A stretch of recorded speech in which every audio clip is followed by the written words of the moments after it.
हमारा अगला प्रश्न है, निम्नलिखित बहुपदों के मध्य पद तोड़कर गुणनखंड कीजिए। बहुपद दिया हुआ है वर्गमूल 3 गुणित y वर्ग धन 9y धन 6 वर्गमूल 3। इस बहुपद का मानक वर्ग बहुपद ay वर्ग धन by धन c से हम तुलना करेंगे। तो यहाँ पर आप देख पा रहे हैं y वर्ग का गुणांक a है और यहाँ पर y वर्ग का गुणांक वर्गमूल 3 है। तो तुलना से आप इसे लिख सकते हैं a बराबर वर्गमूल 3। इसी प्रकार यहाँ पर y का गुणांक धन b है और यहाँ पर y का गुणांक धन 9 है। तो इसे आप तुलना से लिख सकते हैं b बराबर 9। यहाँ पर अंतिम पद है धन c और यहाँ पर c के स्थान पर है 6 वर्गमूल 3। तो आप लिख सकते हैं c बराबर 6 वर्गमूल 3। अब हम a और c का गुणनफल ज्ञात करेंगे इधर रफ कार्य में। तो हमें a और c का गुणनफल प्राप्त होगा वर्गमूल 3 गुणित 6 वर्गमूल 3 बराबर 18। यहाँ पर आप ध्यान देंगे वर्गमूल 3 और वर्गमूल 3 का गुणा करने पर हमें 3 प्राप्त होता है। उस 3 का हम 6 से गुणा करेंगे तो हमें परिणाम प्राप्त होगा 18। अब हम 18 के संभावित गुणनखंड यहाँ पर लिखेंगे। तो 18 के संभावित गुणनखंड आप देख पा रहे हैं 1 गुणा 18, 2 गुणा 9 और 3 गुणा 6। लेकिन हमें ऐसी संख्याओं का चयन करना है जिनका योग या अंतर हमें धन 9 दे सके। तो यहाँ पर आप देख पा रहे हैं 1, 18 या 2 और 9 का उपयोग करके हम धन 9 प्राप्त नहीं कर सकते, जबकि 3 और 6 इन संख्याओं को हम जोड़ें या घटाएं तो हमें धन 9 प्राप्त हो सकता है। तो बहुपद के मध्य पद धन 9 y को दो भागों में तोड़ने के लिए हम इन्हीं दो संख्याओं का उपयोग करेंगे। तो आइए देखते हैं। हमें बहुपद दिया हुआ है वर्गमूल 3 y वर्ग धन 9y ऋण 6 वर्गमूल 3, जिसमें बहुपद का मध्य पद है धन 9y। अब धन 9y को हम इस प्रकार से दो भागों में तोड़ करके लिख सकते हैं। इन संख्याओं का उपयोग करके 3 और 6 के उपयोग से हम लिख सकते हैं इसे धन 6y धन 3y। दोनों को यदि हम जोड़ें तो हमें इसका मध्य पद धन 9y प्राप्त होता है। तो इस प्रकार दिए गए बहुपद के मध्य पद धन 9y को हम दो भागों में इस प्रकार तोड़ सकते हैं धन 6y धन 3y। अब हम आगे बढ़ते हैं।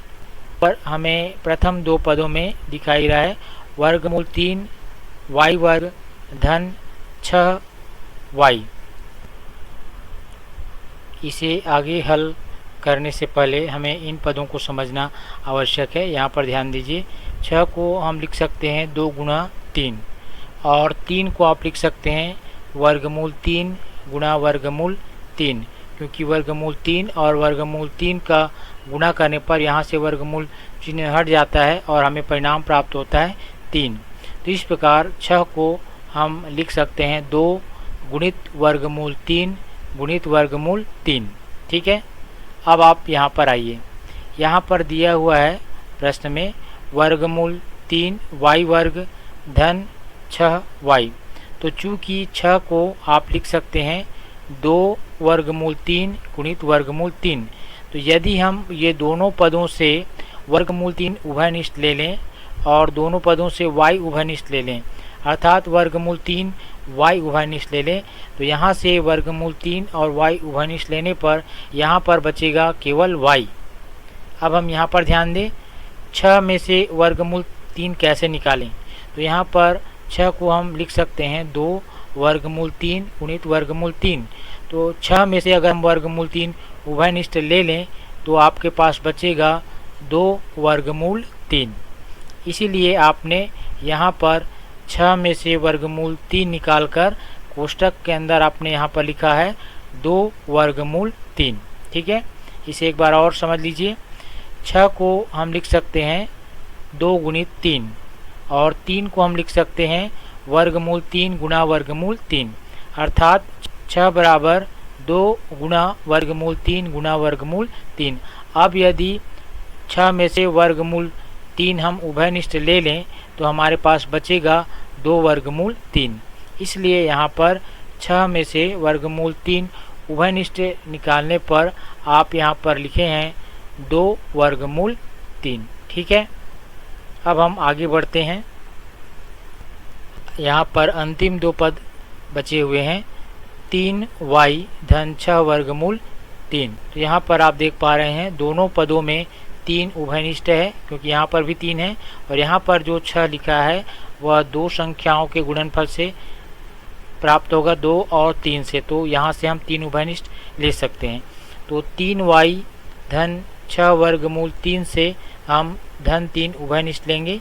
तो उभयनिष्ठ लेने पर यहाँ पर हमें शेष बचेगा y और यहाँ से 3 उभयनिष्ठ लेने पर बचेगा 2 वर्गमूल 3। तो इस प्रकार हमें ये दो पद प्राप्त होते हैं। ये हमारा पहला पद है और ये हमारा दूसरा पद है।